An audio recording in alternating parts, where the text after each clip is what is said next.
Bonjour Président, nous sommes au siège social de l'ASBO à la veille d'affronter Calais. L'occasion pour vous d'inaugurer un nouveau support de communication pour le club, à savoir une chaîne YouTube qui proposera des interviews, des images exclusives des coulisses du club et peut-être même quelques replays de matchs. Donc sans plus tarder, nous allons débuter cette interview.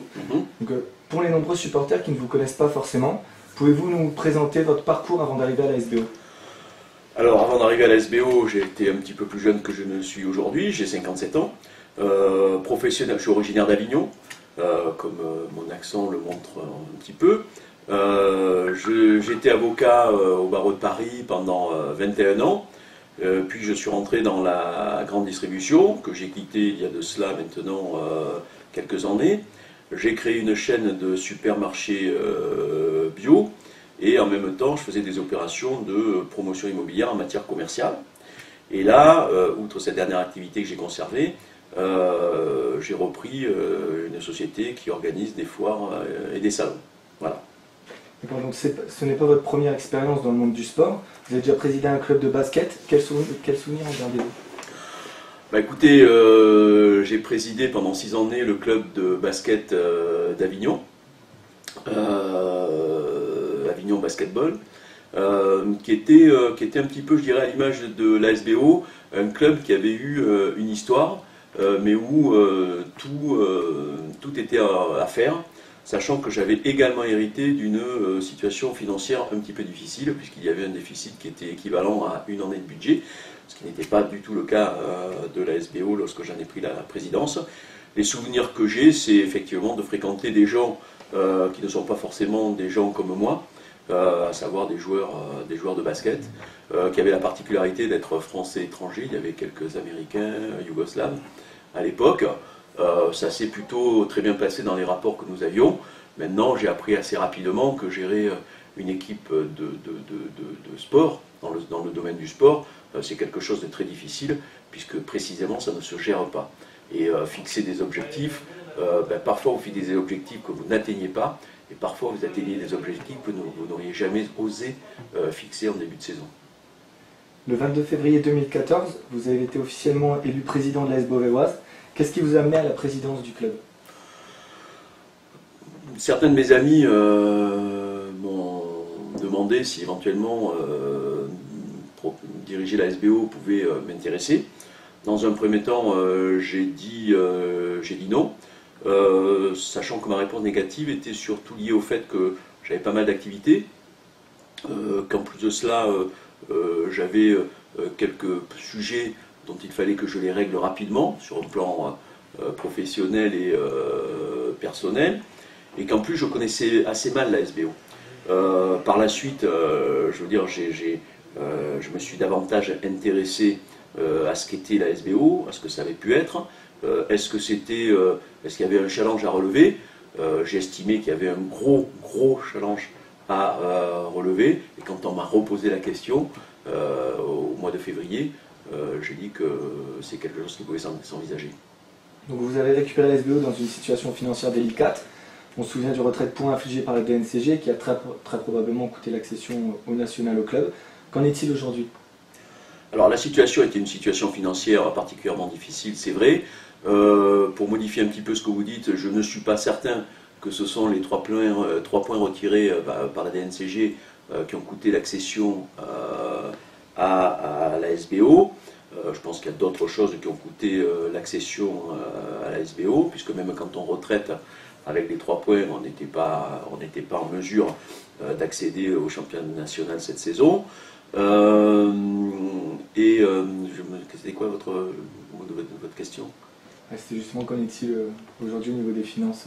Alors au niveau des finances, ça s'est assez largement assaini. Je crois que vous étiez présent à l'Assemblée Générale de notre club qui a eu lieu il y a 2 jours.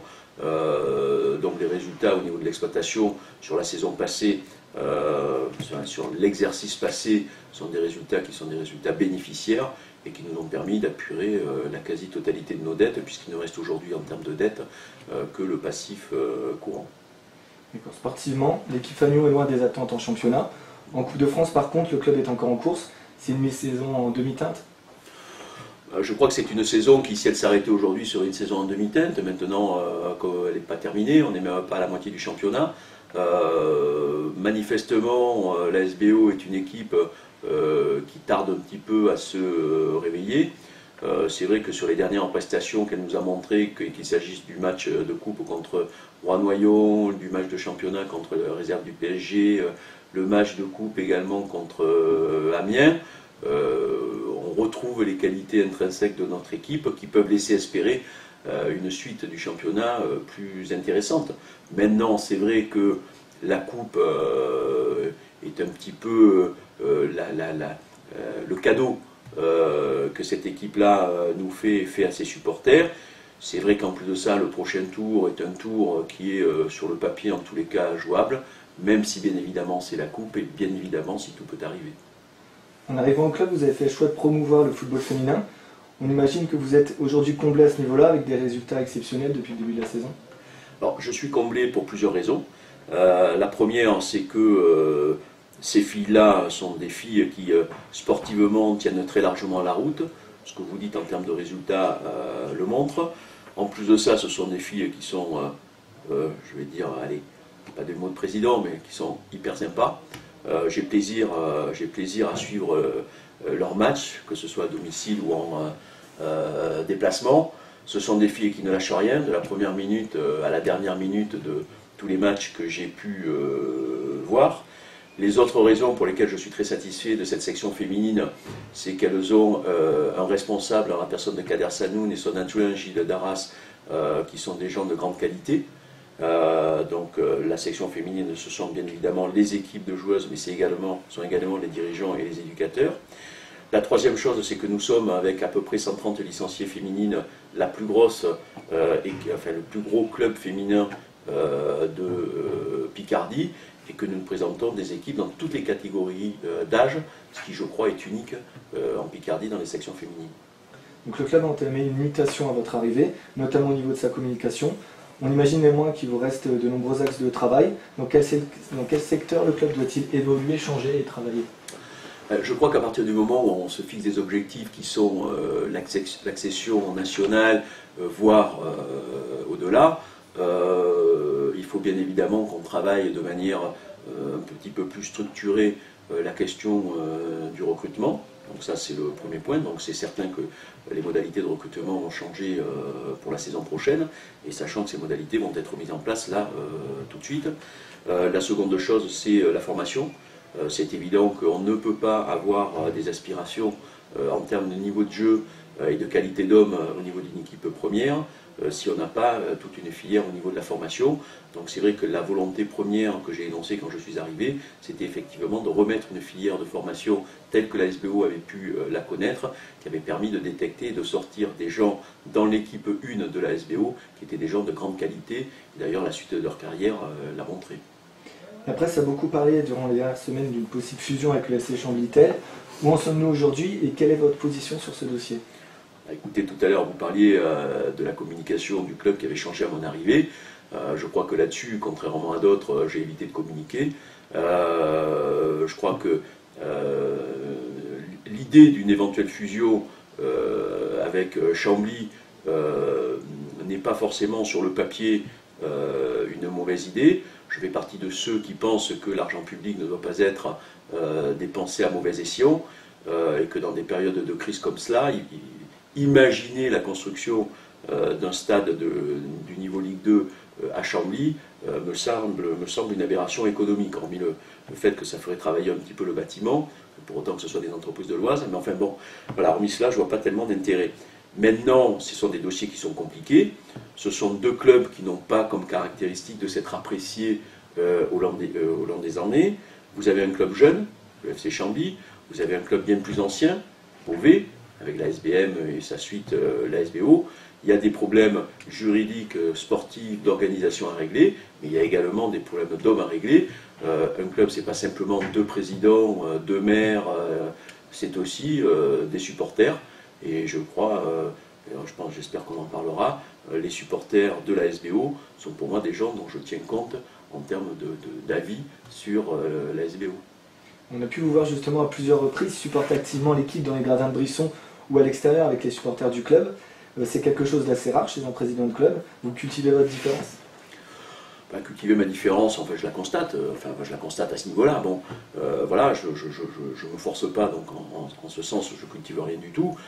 Simplement, comme je vous le disais à l'instant, je pense qu'un club, c'est composé de différents éléments, que les supporters en font partie, notamment les structures de supporters que le club lui-même reconnaît, et l'équipe de supporters que nous avons aujourd'hui est tout à fait reconnue par le club. On échange très régulièrement, de manière, à mon sens, constructive.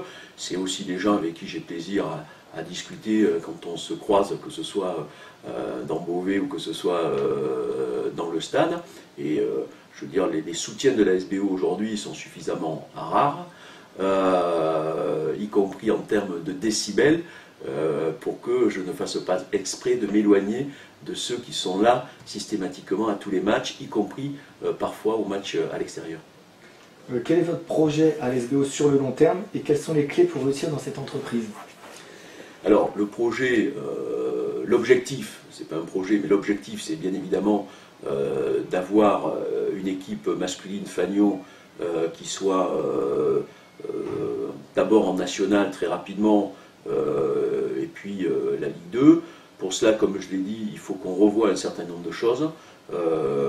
Les modalités du recrutement, de manière à éviter les trop grosses erreurs dans le recrutement, que ce soit d'un point de vue sportif ou que ce soit d'un point de vue humain.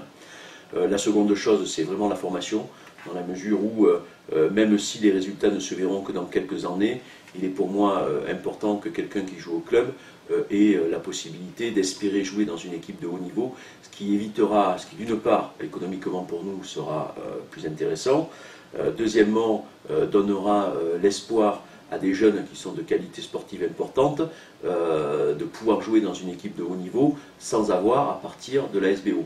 Donc ça, c'est la première chose. Ce qui est vrai pour les hommes, l'est pour les féminines. Et là, je l'ai dit et je le redis, je pense que les budgets entre les équipes masculines et les équipes féminines n'ont strictement rien à voir. Et je crois que compte tenu de ce que je sais, de ce que j'ai appris sur les budgets que pouvait représenter une équipe féminine en foot, je pense que là on pourrait avoir comme objectif la D2 dès l'année prochaine. Nous sommes en bonne voie, même si rien n'est acquis, et puis viser à plus long terme la D1. Et pour conclure, votre premier bilan après pratiquement une année à la tête de la SBO?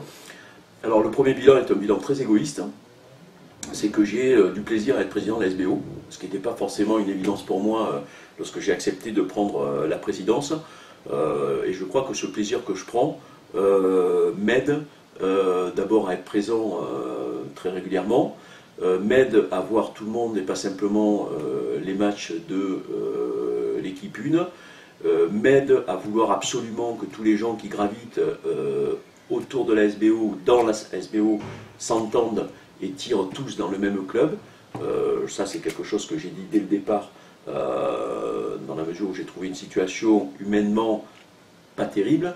Donc là maintenant les choses s'arrangent très largement et mon souhait c'est qu'il n'y ait plus de fausses notes au niveau des rapports entre les différents intervenants au sein de la SBO, et comme je vous ai dit, mon souhait également c'est d'arriver à réussir le plus rapidement possible à mettre en place ce projet-là, et donc j'espère qu'il sera partagé par les équipes techniques, les équipes sportives et l'ensemble des dirigeants de la SBO. Bien, merci Président. Merci.